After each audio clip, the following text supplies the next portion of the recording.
In Africa, the shortest route to ill-gotten wealth is political leadership. If you want to get wealth without working for it at all, join African politics. That is the truth everywhere in Africa except for very few places. The rest in Africa, I do not know. Excuse me, I'm a visitor. But when I was a student, I was told that in our tradition we had this thing called hunters and gatherers. That instinct is still alive and well in our political leaders. They hunt and gather buildings and cars and money. And that is why African leadership does not attract her best men and women. And African electorate also responds to money. I do not know whether it happens here in Africa, in Ghana. The African electorate also expects to be bribed so that they can vote. And until the day we are able to exercise the ghost of ethnicity, among other things, and the ghost of corruption in Africa, Africa will never get good leaders. Who among you here will forget the exploits of Congo's Mobutu Sese Seko, who at one time was richer than his country, courtesy of his kleptocratic regime?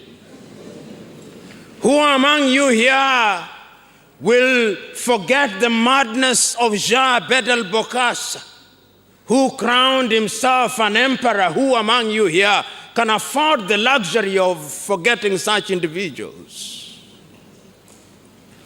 Who among you will forget the activities of Mengistu Haile Mariam in Ethiopia? Who among you can afford that luxury?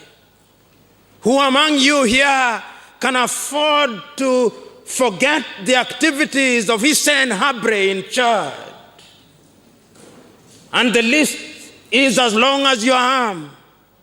African leaders were engaged in the kind of politics that was destructive of the continent. And African peoples were no longer enjoying their independence. Nkrumah had been clear in his mind that we seek first the political kingdom and the rest will be given unto us. But it would appear that the African leaders had it differently. Seek ye first the political kingdom and poison the political kingdom they must have had. So they poisoned the political kingdom and denied the African population the opportunity of enjoying the economic dividends of independence. They denied the Africans the opportunity of enjoying the dividends of unity. And Africa became not only the land of coups, but also the land of guerrilla fighters. Because these guerrilla fighters now emerged from the bush because Africa had to be liberated one way or the other. We had many of them. In Ethiopia, we had a guerrilla movement that brought up Meles Zenawi. And to his credit, there was some semblance of normalcy and sobriety returned to Ethiopia. In Rwanda, after the genocide in 1994, we had Paul Kagame, and to his credit, there was some semblance of normalcy and sobriety returned to that country. There was the emergence of Yoweri Kaguta Museveni in Uganda, and to his credit, he restored some sobriety and normalcy to that country. We had another one in Liberia, but to his lack of credit, he destroyed that country, Charles Taylor. So that what happened is that African politics was confused. And I want to submit to you that African politics was not only confused, but it had been captured by individuals who had no interest in the safety and long-term health of the continent. So there was a time, because there was never ever a shortage of African leaders who meant well. They meant well, but there was always the hand of the erstwhile colonizer whose agenda was to demonstrate that Africans could not lead themselves. But even in those dark moments, there were great African leaders whose clarity of mind and clarity of vision was always the saving grace. It is not that they did not make mistakes. They made many mistakes, but they were honest mistakes. Who can forget Tanzania's Julius Kambarage Nyerere at that time? Who can forget at that time Zambia's Kenneth David Kaunda? Who can forget them? Who can forget at that time Leopold Sedar Senghor of Senegal? Who can forget at that time Côte d'Ivoire's Félix Houphouët-Boigny? Who can forget that there were leaders who may have been making mistakes, including the introduction of one-party state as a possible antidote to the African problem, but they meant well. But the body of Africa was cancerous. And no amount of political chemotherapy was going to cure this cancer. The cancer had spread too deep. And that is why, therefore, today, I have said that there is need for the reawakening of African politics. Because what is happening in Africa today, perhaps if we took a mental survey of Africa, you will be able to agree with me that this particular argument is both timely and legitimate.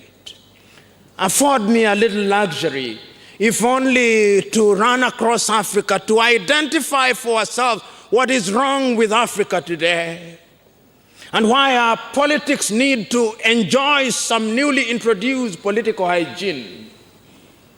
Look at Africa today. Look at Gabon. They have just been through an election, and they do not agree as to who has won and who has lost. In Africa, everybody wins the election. Look at Gabon. I want you to look at Zambia. They do not know who has lost and who has won. In Africa, nobody loses an election. The Zambians are not at ease. And you can go to many countries. You can go to Uganda in the recent past, Kenya in the recent past. We as Africans have a problem. You know, I was telling a friend of mine that Africa has a problem with counting votes. In other parts of the world, they can have voters in 50 million, in hundreds of millions, but in Africa, our voters never get past 10 million, but for some reason, when we are called upon to count our votes, we never can count the votes. This is an African disease, the inability to count votes. And in my view and in my submission, that inability and that inadequacy of Africa to count the votes is one of the problems why Africa must reorient and must reawaken in our politics. So when you look at Africa today, and sometimes we don't talk about it as openly and as passionately and as painfully as we should speak about it, because we do not know and appreciate that Africa remains, in the words of a Westerner who said that Africa remains a scar on the conscience of humanity. We may think that that is not politically correct, but it is the truth as I speak to you. Today, if we continue with our survey of Africa, We'll have occasion during the other lectures to talk about the economy and unity, but let us focus on the politics of it. Look at Mozambique today. Attained our independence from the Portuguese. As I speak to you now, it is not to be found in the headlines of many African newspapers, but there is a contestation in Mozambique between Frelimo and Renamo. The country is not at ease, yet they held an election. As I speak to you today, the Zambians are not at ease. They may have sworn their president on Tuesday of last week, but the opposition are now taking the matter, as they say, to the United Nations. We are exporting our problems. Africa cannot solve our problems. If you look at Angola, they are in a state that the Portuguese describe as non guerra, non paz, no war and no peace. It is deceptive calm. You look at Equatorial Guinea, their politics is the kind of politics that does not allow people to express themselves. And as if Equatorial Guinea was not enough, you go to the Democratic Republic of Congo, the richest resource country in the world, yet one of the poorest countries in the world. They cannot hold an election. They say they have no money. You go to Burundi, it is the same thing. You go to Eritrea, Eritrea is not at ease. You go to Somalia, it is not at ease. You go to Central African Republic, you go to Burkina Faso, they expelled their president a few months ago. You go to Niger, go to Mali, they are killing one another as recently as yesterday. Go to Mauritania, go to Sierra Leone, they are not at ease. Go to the Gambia. There is a sense in which Africa needs to conduct her affairs differently. Johnson Sirleaf of Liberia is right. Africa is not poor. Africa is merely poorly managed. And that is why we must ask ourselves, what is wrong with us? Writing in 1983, the famed Ghanaian writer Chinua Achebe writes of his own country, and he could well have been writing about Africa. He says, the trouble with Africa is simply and squarely a problem of leadership. And I dare add, there is also a problem of followership. Africans elect the leaders that they deserve. A South African writer called Greg Mills, in a book called Why Africa is Poor and What They Can Do About It, says that what amazes him, that despite the talk of democratization in Africa, it would appear that Africans are in the habit of making wrong choices 10 out of 10 times.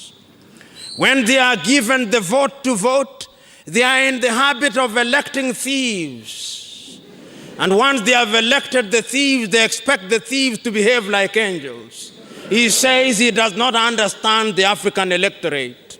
I too do not understand the African electorate. And that is why, therefore, going forward, we Africans must ask ourselves a very critical question in the political arena. Because if we don't get it right in politics, we'll not get right in economics. History has demonstrated times without number that until and unless you get your politics right, you will never get it right in your economics. I want to submit to us that if Africa is to liberate herself from the kind of politics that has held Africa down, Africa must go back to the words of the Osagyefo Kwame Nkrumah.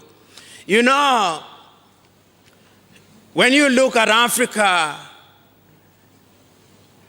it was almost 50 years ago. In fact, more than 50 years ago, 53 years to be exact, in 1963 when the OAU was founded. We thought that the OAU was the problem, and we started moving in the direction that had been prescribed to us by Kwame Nkrumah. So that in the year 2002, we created another body called the African Union. The African Union was designed to be a little bit more inclusive, a little bit more thoroughgoing than the OAU. Several years after the African Union, Africa is no better. Occasionally, our former colonizers want to make us feel good, and they tell us things that we want to hear, so that every other year we have things that are called indices of democracy. And in these indices of democracy, they are hard to say that Africa is now democratizing, that African countries now hold elections frequently. Says Kenya held an election, Uganda held an election, Tanzania held an election, Ghana since 1979 has been holding an election. Every country has been holding election. Elections are the new thing in town. And we are therefore satisfied that frequent periodic elections are the solution to African problems. Every other year, Africans are confronted with candidates, and these candidates have also mastered the art. Periodically, they present to you their agenda of governance, and they remind you of little things that they may have done. That happens in Ghana, it happens everywhere in Africa, but the African condition remains the way it was 53 years ago. In real terms, those of you who are here may be a little better than your cousins in rural Africa, but in real terms, you are no better. In real terms, there is a sense in which your cousins in rural Africa don't have to grapple with rents that are paid 2 years in advance in Accra, in Cape Coast. They don't have to grapple with importing tea and other things from the United Kingdom. They don't have to ally themselves with the political class in order to realize their dreams. There is a sense in which they are immunized from that. Yet there is a sense in which we cannot run away from politics and its impact on the quality of our lives. And that is why we must ask ourselves going forward, what it is, or what is it that we must do in order to be politically awake? And that brings me to what I consider to be the major African problem, and is something that we are very uncomfortable about. You know, in our unguarded moments, we Africans, in our unguarded moments, we behave as if we are inferior to the white person. In our unguarded moments. In fact, even in our guarded moments, we sometimes do so. And that is why when we have problems which can be solved within the African continent, we are much more ready to seek assistance elsewhere. You know, I do not know where Ghana is going to print her ballots for the next election, but I suspect they'll be printed in the United Kingdom. Ghana is no different from other countries. Africans have lost faith in themselves. They cannot trust themselves. They will never print ballots in Ghana because we, for some reason, believe that we are thieves and that if we print them, we'll steal them.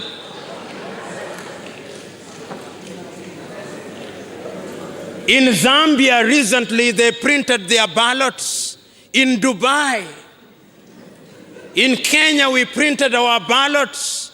In the United Kingdom, All the former French colonies will have them printed in Paris. Then you wonder why our politics is controlled by external factors. When African politicians have been engaged in an election, the very first congratulatory word that they expect, if they were colonized by the British, they are waiting very eagerly whether the Prime Minister of the United Kingdom will ring them. And once they receive that call, then they will know that we have been approved and we are now good to go.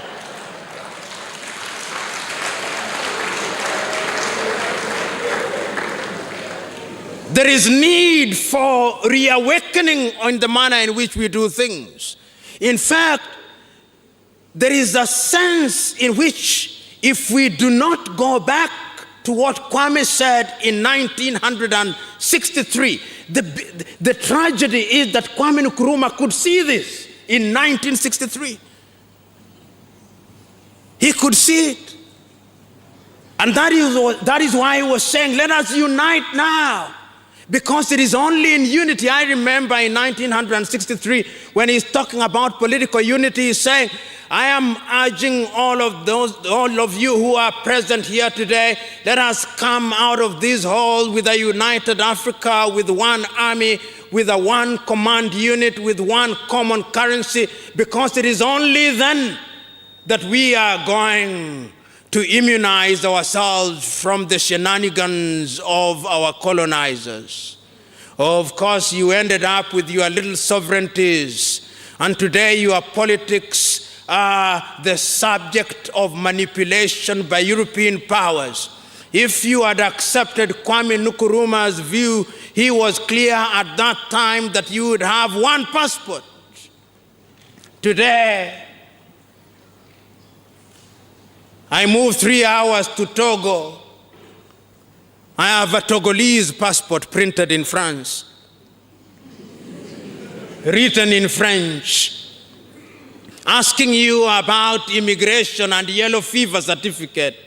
Nkrumah could see this, and all this is courtesy of bad politics.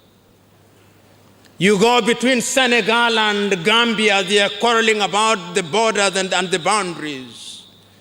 And when you cross the nation, there are the same ethnic groups across the border. Africa must, in the nature of things, ask herself, what must we do with our politics? This is the mother question. And why is this question important?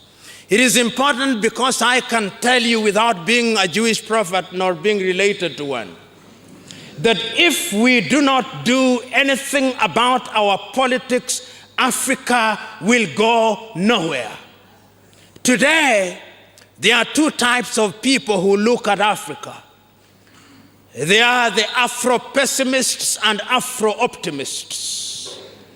The Afro-pessimists take the view that Africa is God-forsaken, that Africa will go nowhere, that Africans will perpetually be hewers of wood and drawers of water for other civilizations, that Africa will only be humored by other civilizations. Those are the Afro-pessimists. Then there are those who take the view that Africa is now on the rise, that Africa can realize our potential, that Africa, with our 1.1 billion people, is capable in the next 50 years of competing with other civilizations. I am myself an Afro-optimist of the guarded kind. I believe that this continent has the capacity to shock the world. I have the conviction that this continent has the capacity to change Africa and to change the world. Has it ever been lost on you that Africa has always been on the rise? Through different historical epochs, Africa has always been on the rise. In the 15th century, when the Portuguese were building the Elmina Castle, Africa was on the rise. But it was on the rise for the Portuguese. Then it rose for the Dutch at the same castle. Then it rose for the English. Then it appeared to rise for the Ghanaians in 1957. It appeared to rise.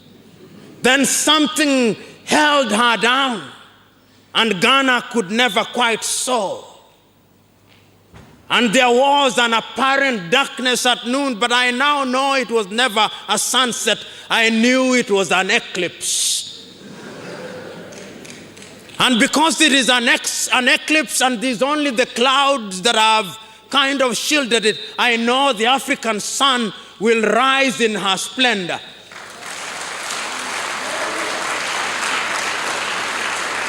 But it will only rise if we begin to do things differently. Those of you who are present here, some of you may be in positions of leadership. Some of you may be aspiring to positions of leadership in the political arena. But the question is, why do you want to lead? One of the things that we must do is to change our political culture. And political culture requires, among other things, that we must know that in the modern democratic dispensation, leadership is about governance and about servant leadership. Africa must recognize that if Africa is to survive. The African electorate must also be educated. But one of the things that worries me, it appears that formal education, this education where we get degrees, does not appear to help. We need another kind of education. We need a kind of education that changes our minds and hearts. A kind of education that revolutionizes our minds and hearts.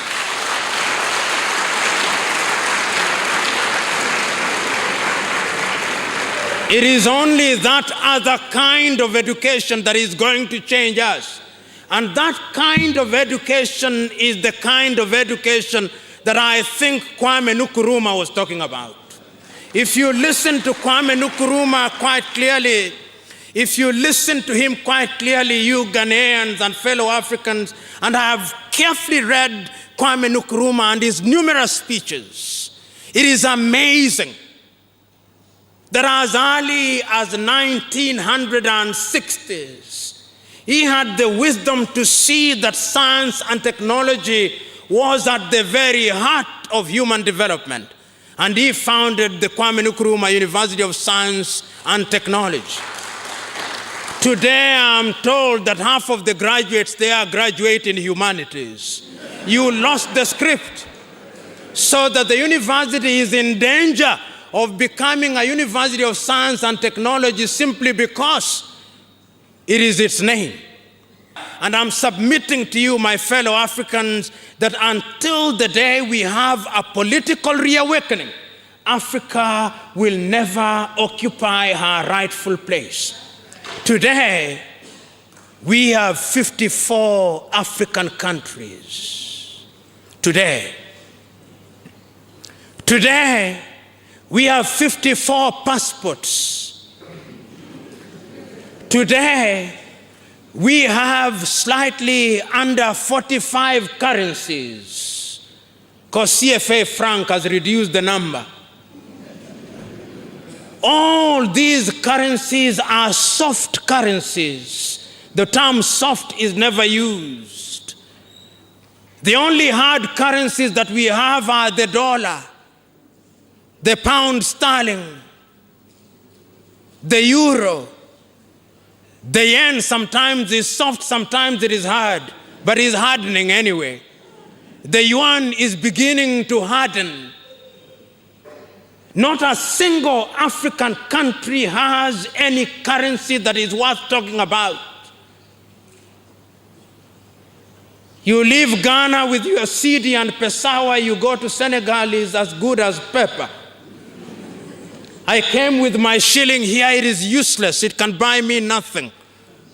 I go to Angola and I have my kwanza, it is useless. The trick lies in political reawakening so that we are able to see things differently. This is why China, you may quarrel about her politics, but China knows what she wants in her politics. That is why China is capable of assembling Africans, heads of states in Beijing, and they all rush there. The 54 of them, all of them will go there. China does that. If today the President of the United States of America wanted to assemble African leaders, he only has to do this, and they will all rush to Washington. Last month, the Chinese Prime Minister assembled 35 African heads of states in Nairobi, Kenya, and they all went there. Because we are political lightweights. We have no presence in the Security Council of the United Nations. We have no presence. When there is a meeting of the G8, occasionally they invite 1 or 2 African leaders just as a way of humoring them. And they are kept mostly in some waiting room. When the real issues are being discussed, they'll never be there. Then they are invited when there is a photo opportunity. And if you look very keenly, they'll stand at the back.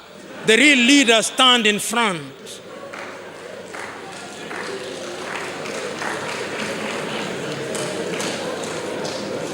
When there is the G20, the same thing is done. In other words, until the day that we are able to demonstrate that we have become politically of age, nobody is going to respect us. And that is why this afternoon, this evening, I've started my series of lectures where I think I ought to have started by talking about what Kwame said, "Seek ye first the political kingdom, and the rest shall be given unto you." Kwame was so clear in saying so. Kwame was so clear in saying that we should neither look east nor west, we should look forward. And he was clear that until the day that we are united, we are not going to achieve anything. And speaking in 1964 in Cairo, he said, Africa is such a geographically unified continent. If only she could find political unity and political clarity, this continent will be a great continent. Her people will be a people that are respected. Her people will be a people that will realize their potential. Her politics will be the politics that will help Africa and help Africans and make Africa to be a continent and a people that are respected in the world. Kwame Nkrumah was right. Kwame Nkrumah is right. Kwame Nkrumah will always be right. But do we have the spirit of Kwame Nkrumah? This is what we must imbue ourselves with. We must honor Kwame Nkrumah by doing the things that he talked about, because he must have been born 50 years ahead of his time. But now, 50 years later, we should be able to see what Kwame stood for. Let us wake up that we may realize our potential. Thank you, and may God bless.